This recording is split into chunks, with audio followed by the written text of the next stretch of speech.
Bonaparte, premier consul d'Ingres. En 1804, Bonaparte commande son portrait à Ingres.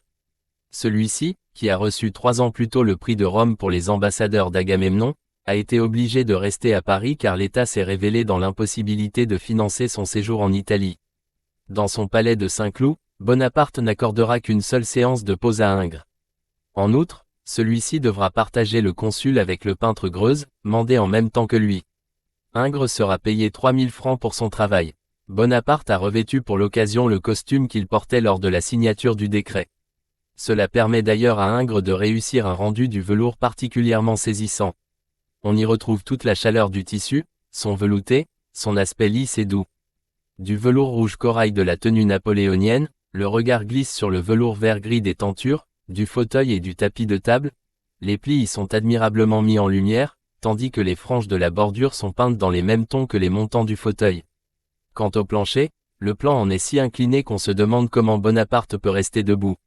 À droite de la composition, le spectateur est appelé à contempler par l'échancrure des rideaux un paysage brossé dans la tradition primitive flamande, qui représente l'ancienne cathédrale Saint-Lambert et la citadelle Sainte-Walburge de Liège.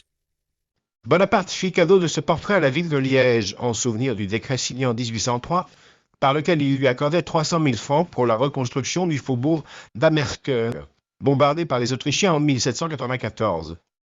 Sous sa main droite, Bonaparte cache en partie le texte suivant: Faubourg d'Amercœur rebaptisé.